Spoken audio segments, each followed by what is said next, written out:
आज जो आपने कैप्शन पढ़ा है कि 60 साल की उम्र में पैरालाइज, नौकरानी ने साथ दिया, बीवी बच्चे दूर हुए, वो आज पूरा किस्सा आपके सामने रखेंगे तो आप भी हिल जाएंगे। क्या ऐसा भी हो सकता है? एक बार कानपुर शहर की बात है। रानू प्रताप 60 साल की एज तक काफी नाम और पैसा कमाया। उनके इलाके में उनका नाम चलता था। साथ में पैसा और शोहरत को लेकर उनकी लोग रिस्पेक्ट करते थे। जब उनके 4 बच्चे हो गए, बच्चों की शादी भी होगी, तो 60 साल की उम्र में जाकर के उनको पैरालाइज हो गया और बिल्कुल हम बिस्तर हो गए। वो बिस्तर से उठना बहुत मुश्किल हो गया।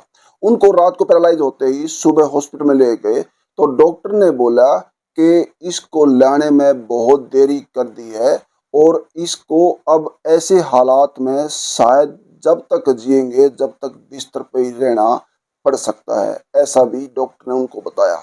वो रोते बिलखते, उनकी नौकरानी भी और बीबी भी दुखी होते 3-4 दिन हॉस्पिटल में ट्रीटमेंट कराया और घर पे लेकर आ गए।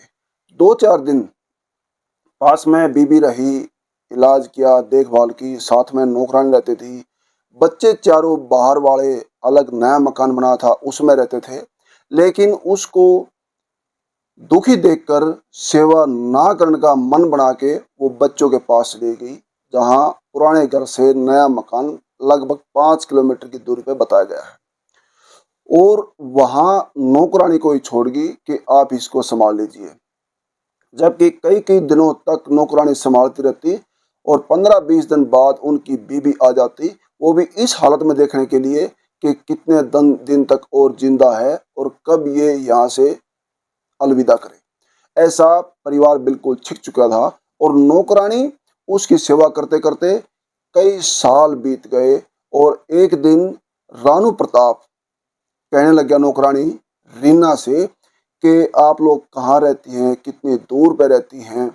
और उन्होंने बताया कि जी मैं यहाँ से, मेरा 15 से 20 मिनट का रास्ता है, लेकिन किलोमीटर कम है, लेकिन ऑटो चेंज करने में या पैदल जाने में लगभग आधा घंटा मेरा लग जाता है।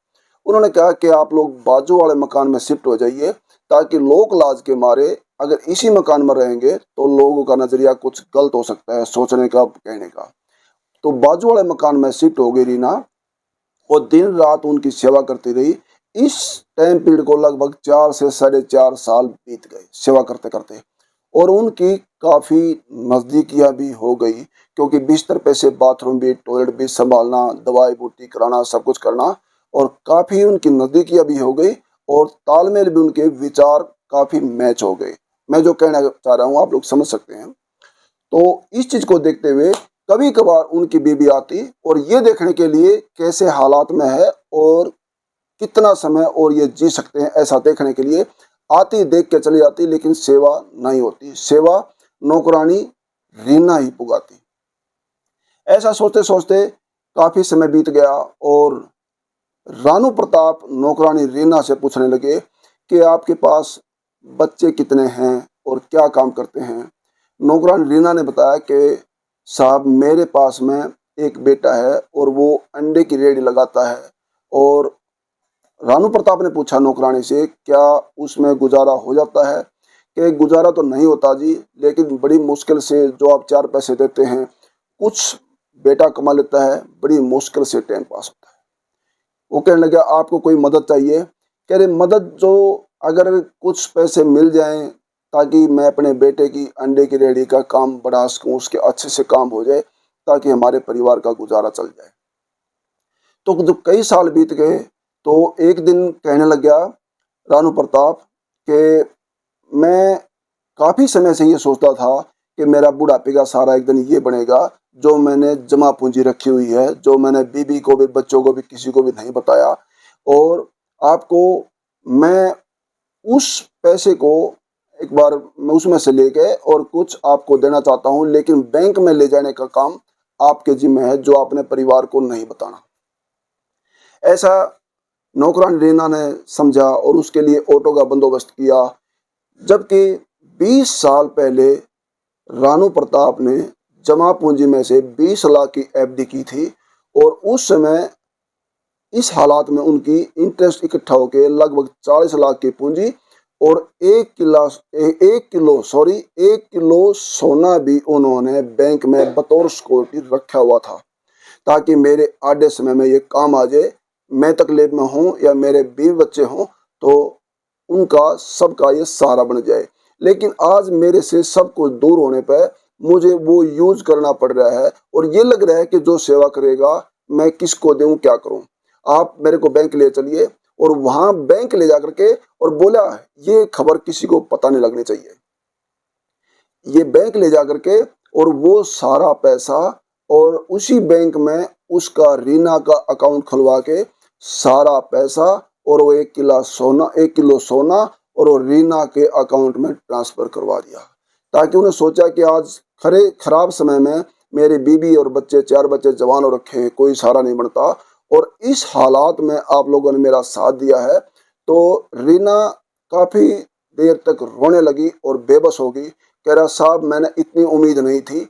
लेकिन वे और भी ज्यादा लगन से उसकी सेवा भाव करने लगी और जो है दवाई बूटी में उसमें कई लाख रुपए उसी की पूंजी में से रीना ने खर्च कर दिए अपने मालिक रानू प्रताप के ऊपर।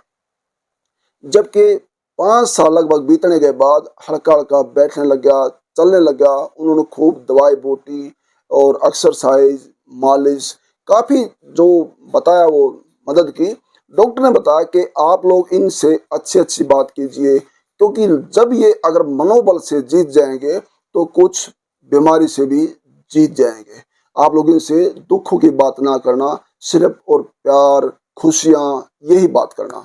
और यही डॉक्टर की बात समझ के रीना अपने मालिक रानू प्रताप से अच्छी अच्छी बातें, अच्छे अच्छे सपने के साहब आप ठीक हो जाएंगे, कुछ चलेंगे तो मुझे भी शांति मिलेगी, मुझे मेहनत का फल ऊपर वाला जरूर देगा आपकी सेवा करने का। कुछ समय बाद लगभग 5 साल बीत चुके बिस्तर पे और रानू प्रताप कुछ चलने लगा, कुछ फिरने लगा। तो परिवार ने देखा ये तो अब तक जिंदा है। तो आज बच्चों को, बीबी को जिंदा देख, ठीक हुआ देख काफी दुख होया कि क्या ऐसा भी हो सकता है। क्योंकि नौकरानी जो रानू प्रताप ने किया नौकरानी के लिए, वो पैसा उसको दे के क्या सही किया। और आप लोगों को अगर ये खबर सही लगी हो, क्योंकि दुख में जो काम आए वही अपना होता है, चाहे नौकरानी हो, चाहे रिश्तेदार हो, चाहे बीवी बच्चा हो। जब 60 साल की उम्र उन्होंने इतना पैसा और नाम कमाया, और जो उनकी 60 साल की उम्र में पैरालाइज होते जो दुर्दशा हुई, अपना कोई पास नहीं मिला, क्या नौकरानी के लिए उन्होंने सही किया? तो आप लोग ये जरूर बताना और इसको ज्यादा मात्रा में शेयर भी करना, क्योंकि ये बड़ी दुख भरी कहानी है, रुला देने वाली है। ये घटना किसी के साथ भी हो सकती है, इससे काफी कुछ सीखने को मिलेगा। और हमारा उद्देश्य ये नहीं किसी को दिल दुखाना या परेशान करना हो, बल्कि लोगों को जागरूक करना है। आप भी जागरूक रहें, सावधान रहें, सतर्क रहें। धन्यवाद। और इसको कहानी अगर अच्छी लगी आपको तो इसको ज्यादा मात्रा में शेयर भी करते रहना, ताकि जितना आगे जाएगी उतना ही लोगों को कुछ ना कुछ इसमें से सीखने को मिलेगा। धन्यवाद। सत्यमेव जयते।